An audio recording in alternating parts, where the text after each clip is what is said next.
Hello, welcome to Digs Outdoors. Just a couple things here before we get started. Um, Give me 1 second here. Um, I probably noticed that there's been a lack of videos this week. I was a little bit busy on Sunday. That's the day I usually do my bat shooting, and I wasn't able to get to anything. But I am going to have videos coming out here in the near future. So bear with me. Plus, with Christmas coming up, everything's kind of jumbled up here this month. Um, Another thing is I do believe I said this before. I'm not going to be doing any more accountability videos. I mean, they're just not for the channel. They're not really doing anything. Um, I will say the numbers are still fluctuating. They're not good. They're not bad. They just are. So with that being said,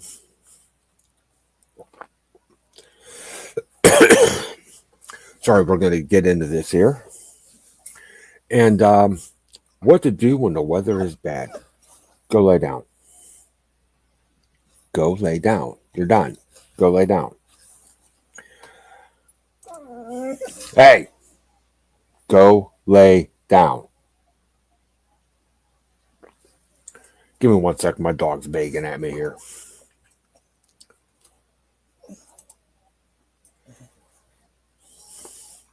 What's up, Blue? Where was I? There we go. First one's check gear. When the weather's bad, that's a perfect time to start going through your gear. What's good? What's bad? What needs to be repaired? What needs to be replaced? Maintenance on like your blades or any other items like that. Just to go over everything, make sure everything is in good shape. Because the worst thing there is to do once everything does clear up and you start going back out,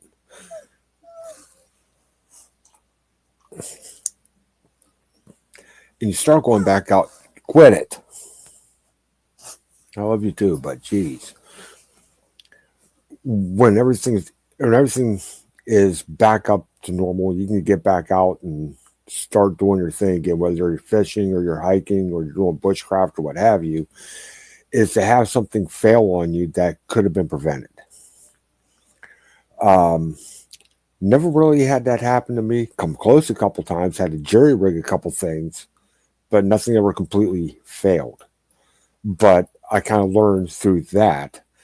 That's the closest I've come to it. But I've learned from that is just keep an eye on your stuff. And that way, if you take care of your stuff's going to take care of you, is what it boils down to. Um,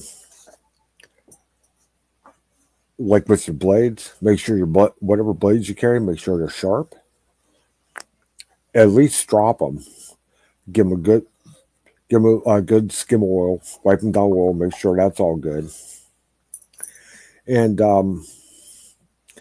anything else? I'm trying to think of anything else. Like I'm gonna probably start carrying this knife here with me. Now this thing, I oiled it down pretty good.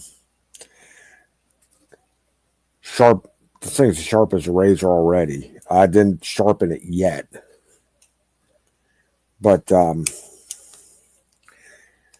for a pocket knife, this has a couple big honking blades to it. So go lay down, bud. So that's taken care of. Um, I have two saws. Check those out. Those are in good condition. My tarp's is in good condition. So like everything that I would usually carry with me, my own personal kit is all good. So that's one thing to look for. Next thing is we'll go on to two here.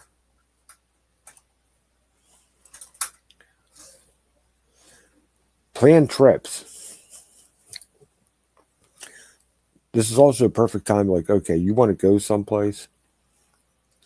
Not try to plan down to the nth detail, but start making your plans now. So when you do get closer to that time, you know what's going on.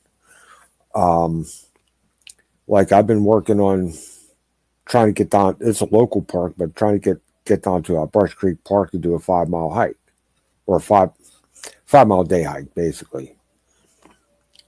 Um, and what I'm going to do once I get there, what I want to take, because this is a photography thing. What I want to take pictures of, what I want to video, all that stuff. And especially with the photography, the more I have in place now, the easier it's going to be when I get there. Because I have a couple things I want to do. I have my main targets.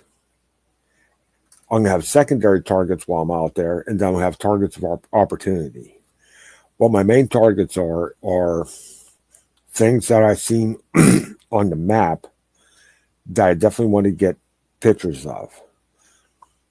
The secondary things are the things I found on Google Earth that aren't on the map that I also want to get pictures of. Targets of opportunity with the camera is anything else I might come along the way that I think would be interesting to take a picture of. Unexpected, unplanned. It presented itself, so I'm going to try to get a picture of it. But knowing what my main targets and what my secondaries are, it really frees up a lot of time and a lot of, how can I put this? It frees up a lot of time because I know exactly what I'm looking for, number one. Number two is when I'm going through and I know I'm nowhere close to either secondary or primary target, I'm going to have my eyes open for anything else that might seem interesting. But that's not going to slow me down. I'm going to go to the first one, the first primary, which is on the way I'm doing the trail. It's going to be a primary target, 2 secondary targets, another primary target, a secondary target, and my last primary target before I come out. And I know about where they are in the park. I'm also going to be marking these on my GPS as well. Just the primary and the secondary stuff. The targets for opportunity are usually like an interesting tree, animals, things of that nature. So on to number 3 here. Learn new skills or techniques. And why I said skills and or techniques is when you're doing the bushcraft hiking, you're kind of learning a skill. Technique is more of a fishing thing, which I'm kind of trying to talk to both sides at the same time here. Like a new skill for like bushcraft, let's say we may making a kuksa or a wooden cup, making a spoon, something of that nature.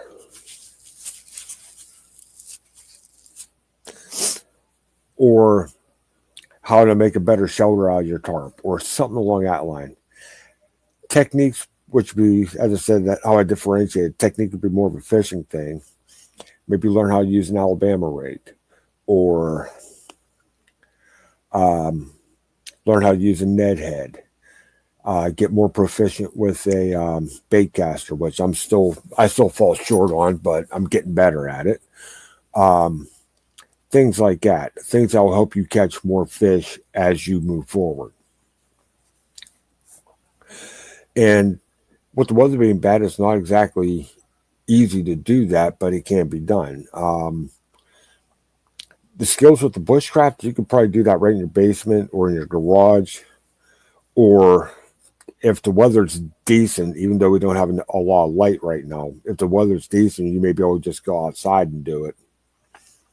Preferably, but right now it's about 10 degrees outside, so that's not happening.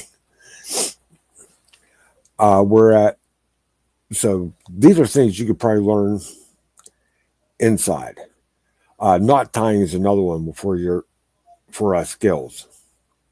Learning how to tie different knots off the top of your head. Techniques with fishing, you could probably go through the watching about it or learning about it now and being able to put it in an application once the weather clears up. Once, because we have hard water here right now too. If you don't know what I mean by hard water, is our water's frozen over. So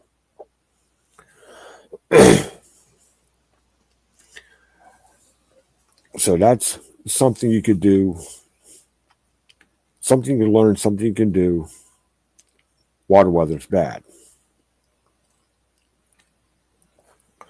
which kind of leads into number 4.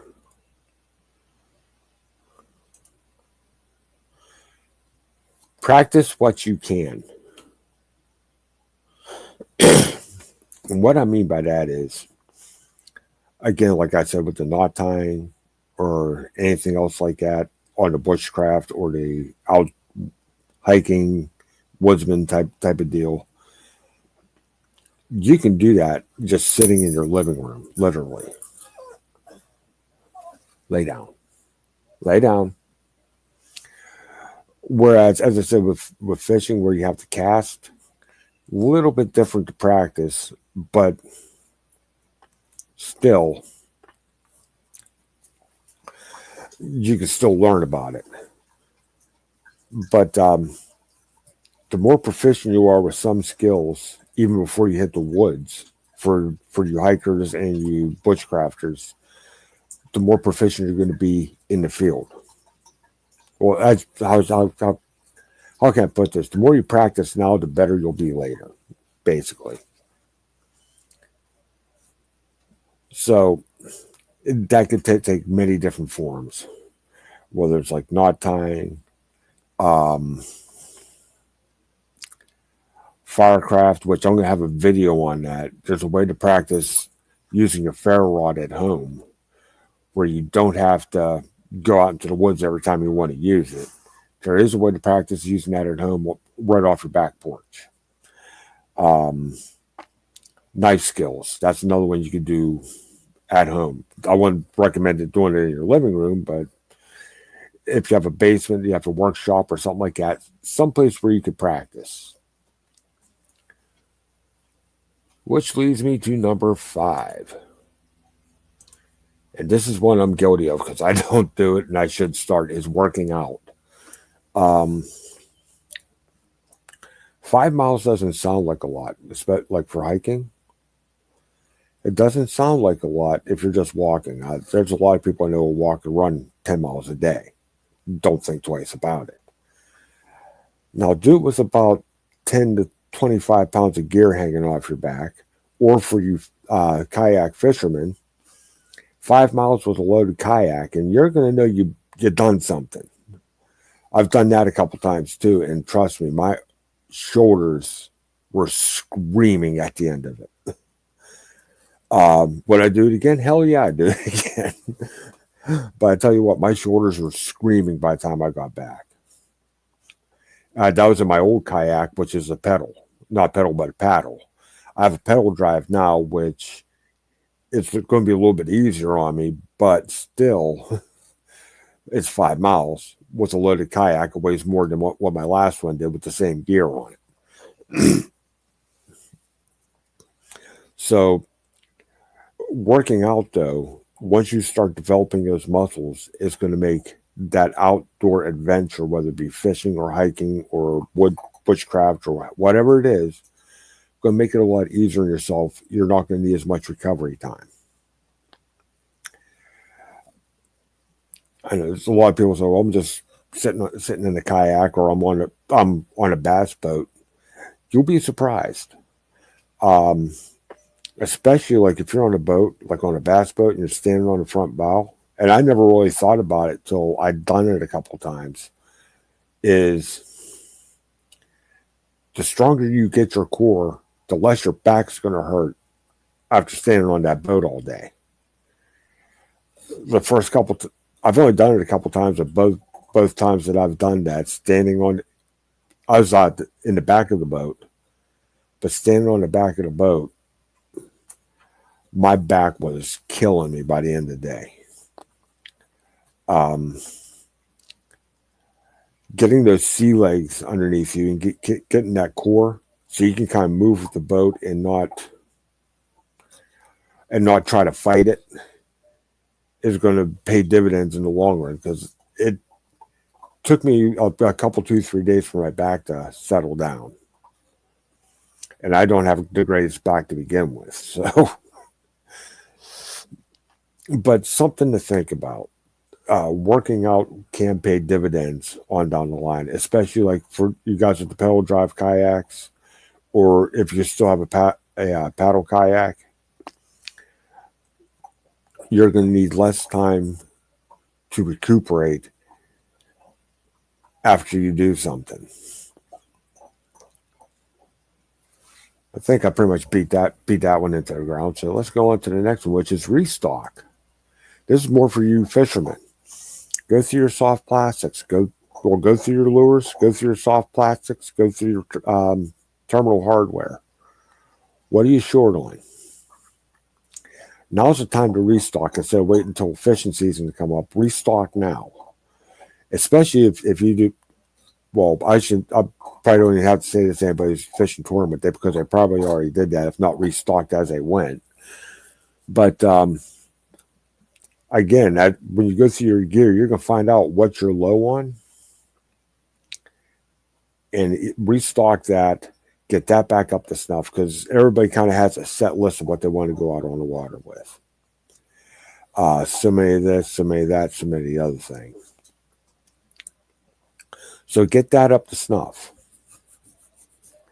And now's the time to do it. Especially, I mean, I'm not going to be taking a kayak out anytime soon unless I plan on sitting on the ice and drop shotting through an ice fishing hole.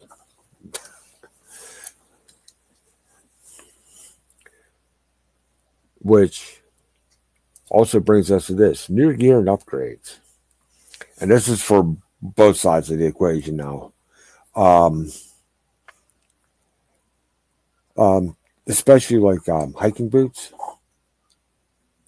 If you're getting a new pair of hiking boots, when the weather's like this, now would be the perfect time to break those boots in. And the way I always break my hiking boots in, or work boots for that matter, I break them both in the same way, is I put them on and I just wear them around the house. Low impact, watch TV, work on stuff. I'm not walking all over the place. And that way they can kind of conform to my foot without me really rubbing my feet raw if they don't quite fit right. I wouldn't say not fit right, but if they fit a little tight or a little loose, or it gives them a chance to break in before I use them. And since you're at home doing this, if they really start to bother you, you can take them off right there and put another pair on, or put on your slippers or what have you, until your feet feel better. You can put your feet back in and try to break them in again. So there's always kind of a way around things, like breaking in boots, which is one, and that'd be the new gear. If you hear some crunching in the background, that's my dog chewing on his bone. So, other things. Maybe that knife isn't working for you anymore. Maybe one new knife. A couple new rods for you fishermen. There's a couple techniques you want to try. Now's the time to get that new gear. So when you hit the water, you're ready to go. Ready to go rock and roll. Okay, next one. Sell or donate unneeded or older gear. There's a lot of times we'll replace something because either we found something better, or something that's not quite as, I'm going to say, worn, that's newer, that as what we're using as it wears loses its effectiveness, but it's still, I wouldn't say loses its effectiveness, but let me get above that banner here. We found something better, basically. So if you sell it, you can use that money towards the new gear, or if you don't think you can get that big of a price for it, donate it to somebody. Donate it to, like, maybe a hiking group or a fishing club, or heck, Ike, the Ike Foundation, that'd be a perfect place to donate some fishing gear to because it gets these kids out fishing, gets them along the lake, casting a line, catching fish, gets them away from the Xbox. So, or hiking gear. Um, let's say you're younger, one of your younger kids is doing this and it kind of grows out of his stuff. Donate those clothes to some kid that's maybe smaller than yours and get them started too. So there's all kinds of stuff that you can do with that. Um, some of the things I have donated some knives to a Boy Scout troop, but I've donated some knives. I've donated a couple packs, a few things, and they're getting used very well now. People are very satisfied with them, so it's you kind of can pay it forward.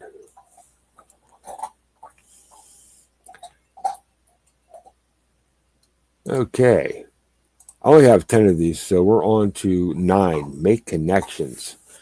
Now would be a good time, like if you want to go hiking with somebody, or if you want to go fishing with somebody, maybe try to make that connection now.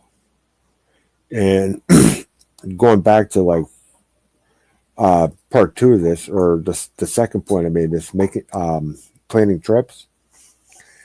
Like if you make a connection, like say you want to go someplace, they want to go there too. Maybe make a connection, go hiking with them, or go fishing if it's a fishing trip, and you might be able to learn something off each other.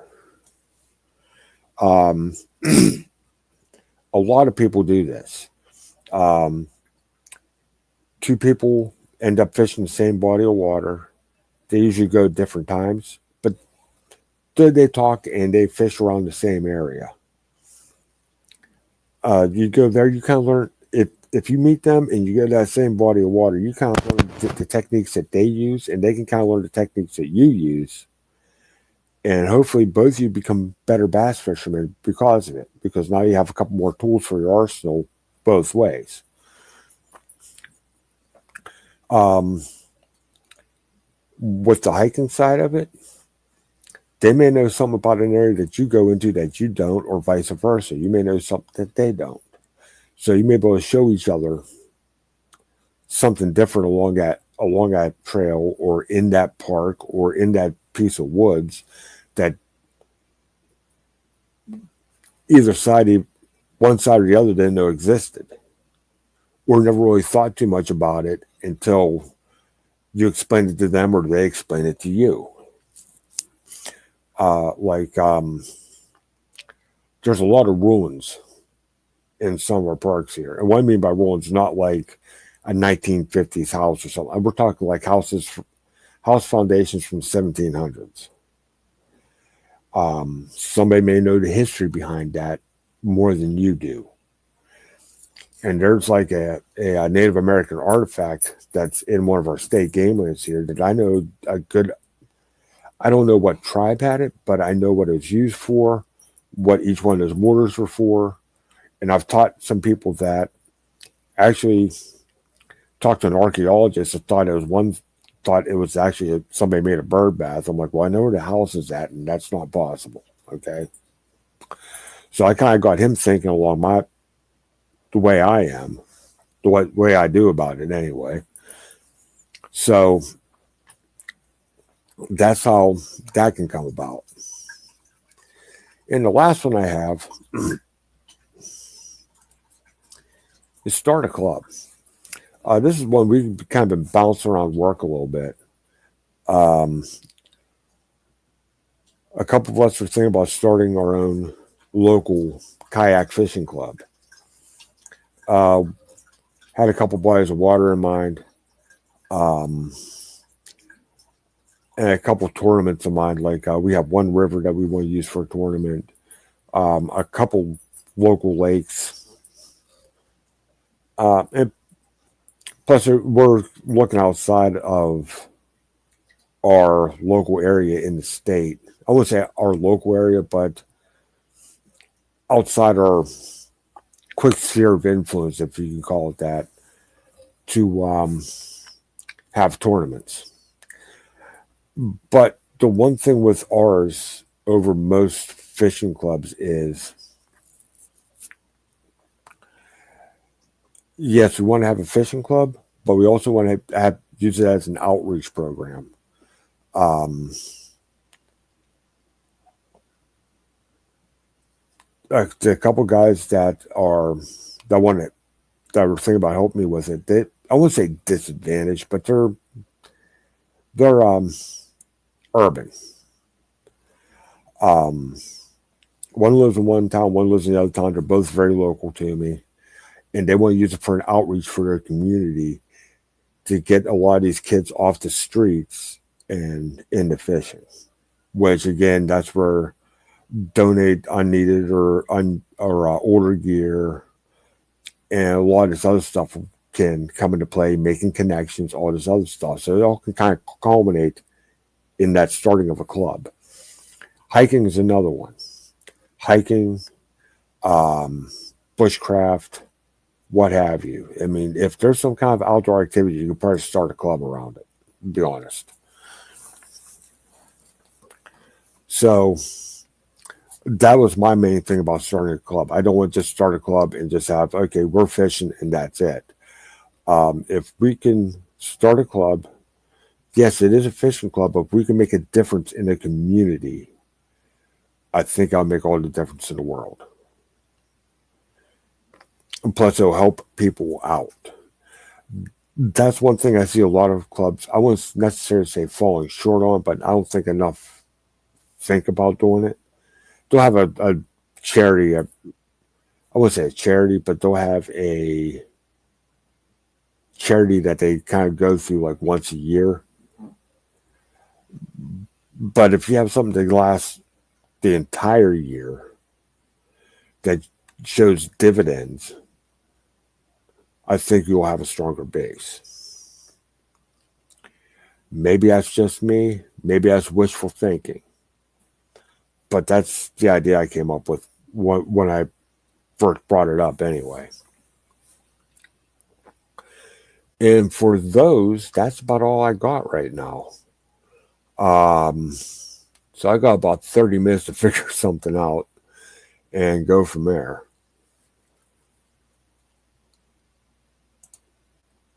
So, where do you all want to go from here?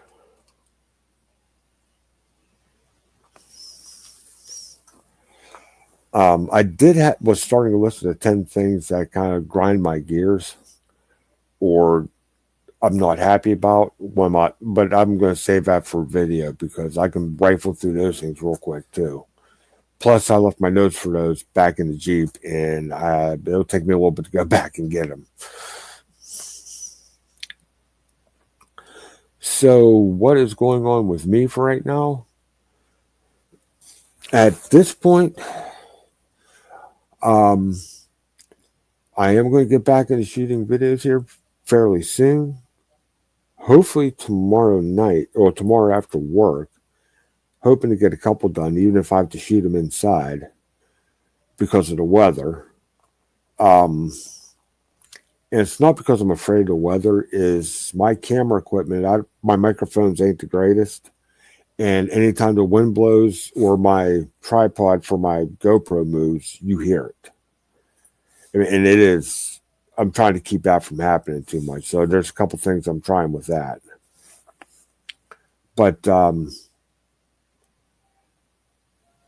I do. There is a project I'm going to pull up for the kayak that I'm going to be doing here over the winter.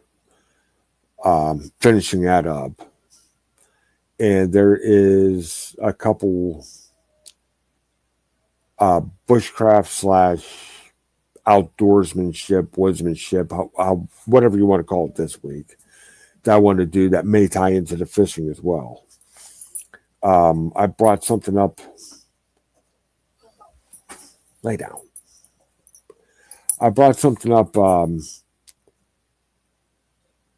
I can't remember which live stream it was, but I was thinking about using bushcraft techniques to make hard baits, make lures, whether they're crankbaits or jerk baits or top waters or what have you. I was thinking about basically making them with hand tools, not even using power tools. Everything's going to be hand tool all the time.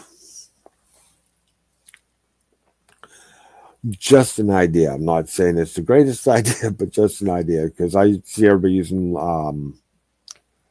power tools. Now, I will say once I get to the painting part, I'm trying to teach myself how to use an airbrush right now. It's going, but it's going. So that'll be about the only modern thing you'll see me using it is an airbrush. Just because I can lay down a thinner, more even coat of paint with that than I can with the paintbrush.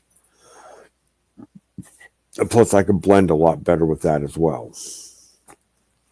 Be it as it may.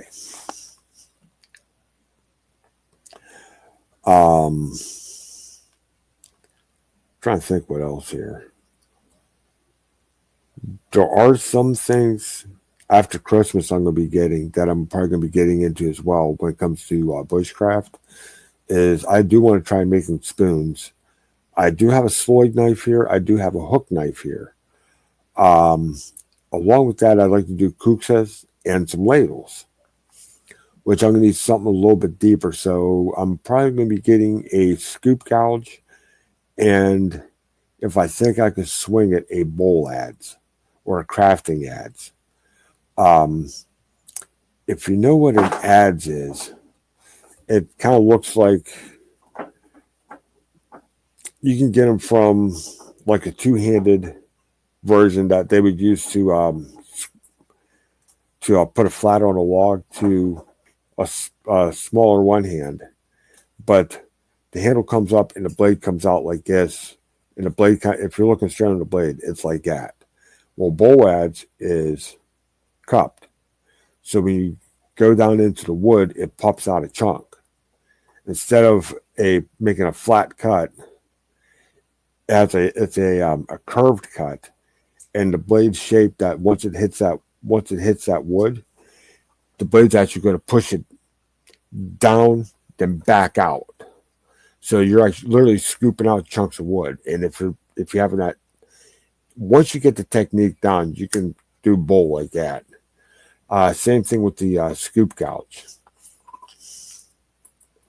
The scoop gouge is about that long, but it's only about that wide.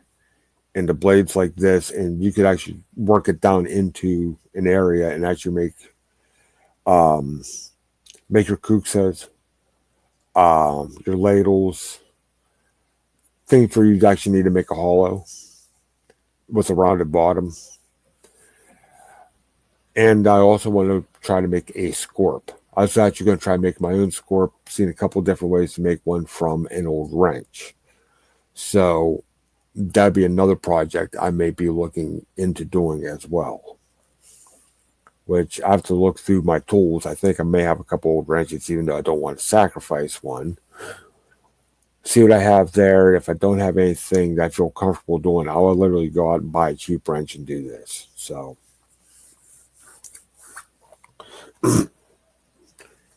which also I'm going to be setting up a sharpening station with honing stones, a strop, and a couple sharpening stones too. I mean, I carry one on my pack now, small sharpening stone.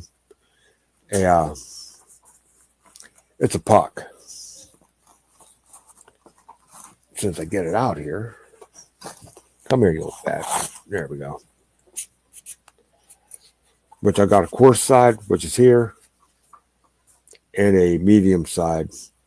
And I actually have a smaller fine grit stone that I carry as well. I don't want to dig it out, but it's in the pack. But with this, especially like my axes or my hatchets, get it wet, go along one side, go along the other side, and the one strop I do want to do a field strop. Once I start carrying that, I could sit there, do this real quick,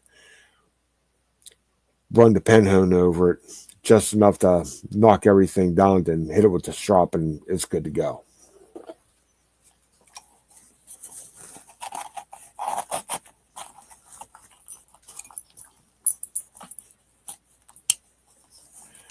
Yeah, being able to do maintenance on the stuff at home is good. Being able to do it in the field is even better. Um, Trying to think what else. I don't think I really have that much else going on here.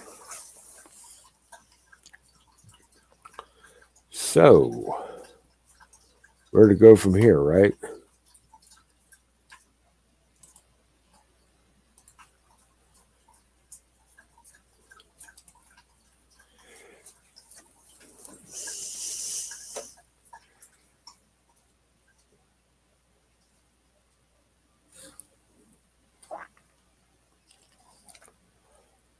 I mean, there's a couple for the bushcraft side, but there are a couple other projects, but I don't really want to spring anything yet till I get everything gathered up to do what I need to do there.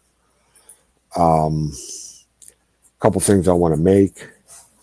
One thing I will share is I do want to make a shave horse, my own version of a shave horse. Was looking at you got the traditional version that's a one piece of wood with the legs kind of drilled and set into it. Then the one I was looking at is actually made out of 2x4s, and you actually build your mortise, and the tool has a tenon on it. And since you make out 2x4s, you have about, so that's going to do mine 4 foot long. I'm going to have about 3 foot 4 inches that I can slide that tenon back and forth before I wedge it in place.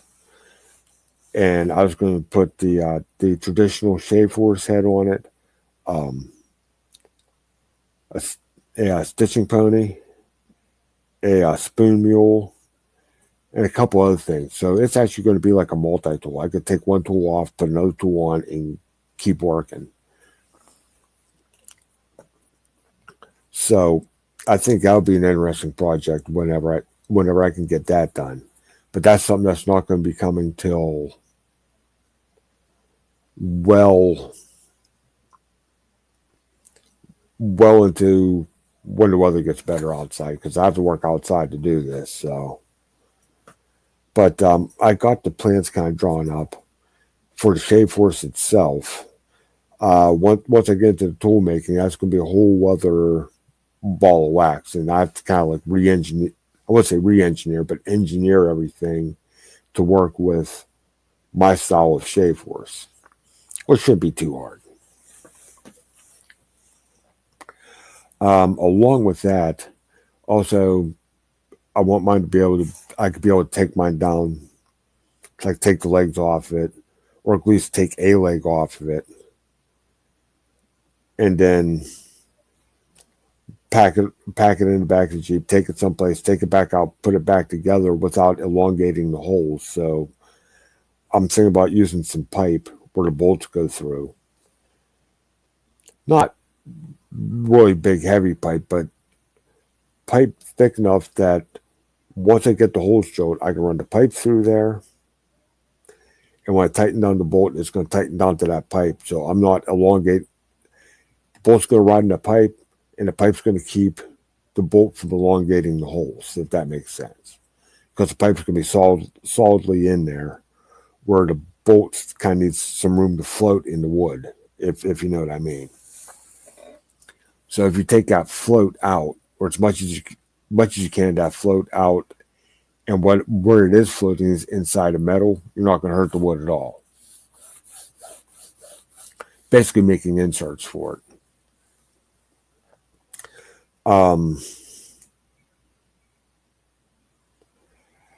Some other projects I want to do is like right off the landscape. Show you how I make a walking stick. I've made a couple walking sticks. I don't. The one I usually use, the wooden walking stick I have is out my Jeep, and I was one of those guys. I would literally go out, just find a stick in the woods, use it as a walking stick. When I come back out, throw it on the ground, or lead up against the sign for the next person. Till I came across walked around behind the house here, came across a stick I really liked, so I decided to use that one and make my own, and I've made like 2 or 3 since that I kind of use dedicated. Um, if I do another one, I'm going to try to do one kind of like my. I also have a. It's not a trekking pole; it's a shooting stick that's adjustable, but has a quarter 20 stud sticking out the top of it that I use when I go hiking. I put my GoPro on it, and that's why I like it because it's like I don't have to sit there and try to hold the camera like this. I can literally just take it out, flip the camera up, and talk to the camera or turn it around, and it's nice and steady. It's not just me trying to hold this camera going, look at this.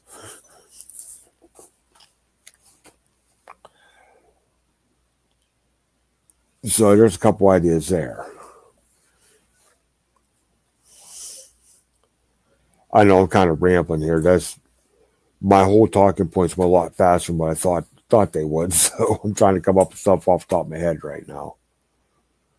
Um, Trying to think what else.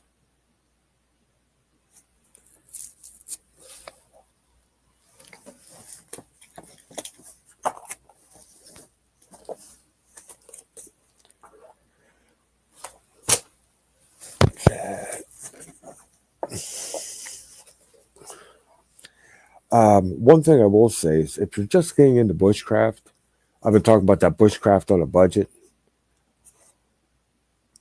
Even though he wanted to call the book Woodcraft, one of the best books to get I found, once I get it in here where you can read it, is Bushcraft 101 by David Canterbury. Very good, very easy to follow, and covers a myriad of topics. I mean, I got trapping here, fire making, setting up camp, shelters. I'm kind of going backwards through the book here, but um, a whole section on cutting tools, knives, saws, and axes. So, I mean, there's everything that you need to know. I would say everything, but a good bit of what you need to know before you go out is in this book. It's learning it from this book. Now, that's half the battle. I can't stress that enough. That's half the battle. Reading smart and knowing what you're doing out in the field is 2 different things. You got to be able to read it in the book, then go out and put it into practical application. And there is a lot here to process. And that's just one book. I got his box set, which is 4 books. You got this one, Advanced Bushcraft, which is basically part 2 of this. There is a. Give me 1 second. I can just let me grab the rest of the set here, which is it's just right over there.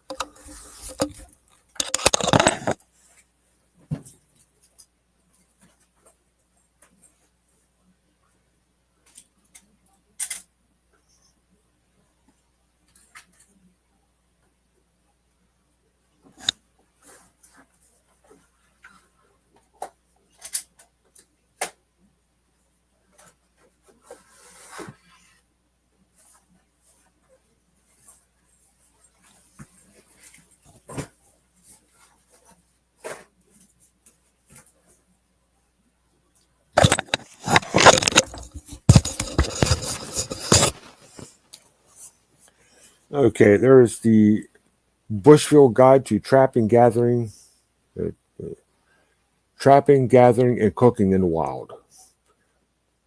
So basically, kill it and grill it, folks. And the last one is Bushcraft First Aid. Um, Very good box set. I know there's a new one out. I think he did like a 5th book in this series.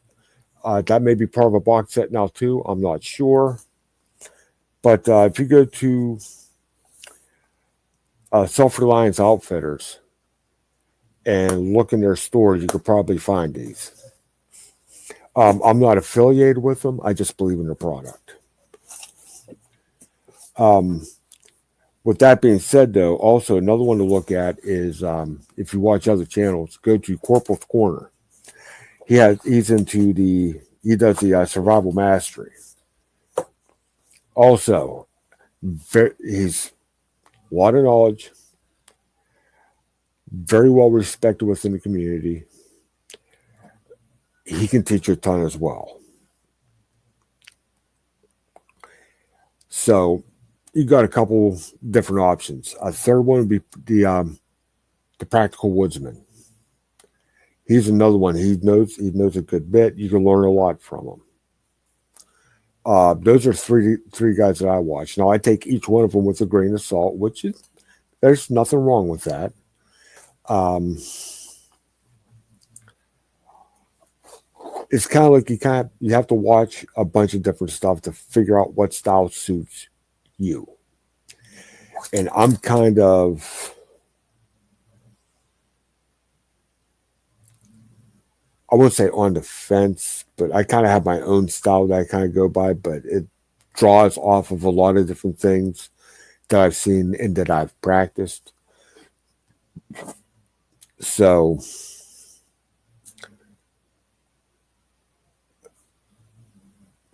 it's kind of a little bit, I won't say a lot to take in, but there's a lot to find, especially here on YouTube.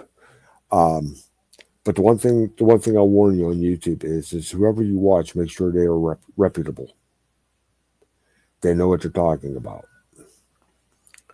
Um, there are a ton of them out there better than I am. Trust me. Trust me. Um, subscriber numbers don't lie. So that could be your one metric, but don't get caught too much. Don't get caught up too much in the hoopla either, because there's some things that I've watched some guys do that I don't think is very practical, and some things that I've seen some other guys do, which I wouldn't say are outdated, but there are better ways to do things. I wouldn't necessarily say more practical, just better. I'm not going to get too many. I'm not going to give any case and points on this, but you'll as you watch these guys, you'll start noticing some things, and that's okay. As I said, you kind of have to when it comes to like bushcraft or doing anything in the woods, you have to find what suits you and run with it. Don't try to do what everybody else is doing, or maybe that is what you want to do is what everybody else is doing, and that's fine too. It isn't about going out and trying to be the greatest influence ever. For me, it's about going out there and relaxing. This is one of the things I do to relax. I go out, I can get away from everybody, even though I carry it with me in the woods, but I don't touch it. I go out there and get away from this. The only reason I carry it when I go into the woods is in case of emergency. That's it. Don't use it for anything else. You go explore, um, work on these skills like fire building or cooking or um, what have you in that area. Identifying trees, identifying herbs, identifying medicinals. Um, with identifying trees, what is that wood good for other than burning? Would it be good for furniture? Would it be good for fire starting? Would it be good for what have you? There are some trees, the inner bark can be used as a medicine and or a food. So the trees themselves have a ton of different uses too. Um, edibles and medicinals, plants, not trees, just plants. You can find in blackberries, finding leeks, rattlesnake plantain, spotted passiflora. I mean, I can go on and on. And am I good at it? No, I only know a couple, two or three. There's people on here that are very reputable that can teach you a lot about that. What is it good to know? Yeah, I'm not saying I'm going to be in a survival situation anytime soon, but I'd like to know that if I go back on the gas line back there on our property and I start looking around, that maybe I'll find something that's going to help me out, whether it's a medicinal or we have a edible back there I didn't know that much about, or maybe it's an edible I did know about, but now I've found I can do so much more with it instead of just one thing. It's all part of that learning process, which kind of takes me back to what I was talking about tonight. The studying part of this can be done now while the weather's not that great. Um, like right now, well, you can see it's dark outside, but um, even if it was light, right now here it's about 15 degrees outside with about a 15-mile-an-hour wind, giving us about a 0 degree chill wind chill factor. There's no need to be out in that unless you absolutely have to be, honestly. So this would be a good time to kind of read about some of this stuff, or maybe how to make a knife. Not just sharpen your knife, how to make your own knife. From 1095 steel, whether it's stock removal. Well, 1095, if you're buying 1095, more than likely it's going to be stock removal.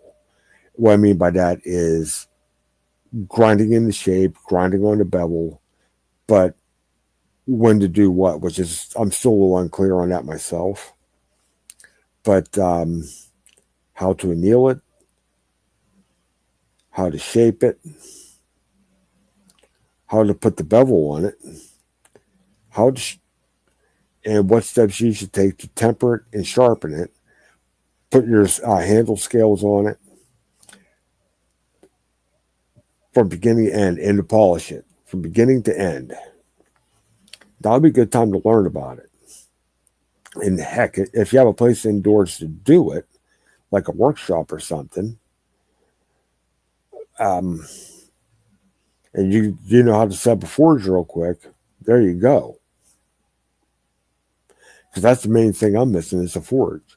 Once I get the forge, I could probably figure out the rest of it. Don't think it's going. I'm not saying it's going to be easy, but I don't think it's going to be that hard either. Um, Another thing I'm going to be doing is for the bushcraft side of things. There's some antique hand tools that I want to kind of clean up. I kind of neglected them for a little bit. I want to clean them back up, make sure they're in good working order, figure out what I can. I won't say what I can and can't pack, but what I can easily pack and take with me, and how to better use them once I get them out there. And I'm talking like hand drills, like the egg beater style drills. I have a small brace and bit. What's the other one I got? I got a Yankee drill. That's one you don't see too much anymore at all. A couple, not your multi tools you have now, which are like the pliers. Older multi tools that have it's a handle and has everything inside the handle. I have like two or three of those. I'd like to take out and start using, as well as using them here in the house as well to do some other projects. So as I said, if you look around, you could find stuff to do. There's no shortage. But with that being said, I think that's about all I'm going to have for tonight because I'm just rambling on at this point. Uh, as I said, the 10 points I had went a lot quicker than what I thought they were going to go. So I'm just trying to fill up time right now. So whoever stopped in, I appreciate y'all stopping in. Good seeing you, Lou. But until next Thursday, I'll talk to y'all later. Night. Love y'all.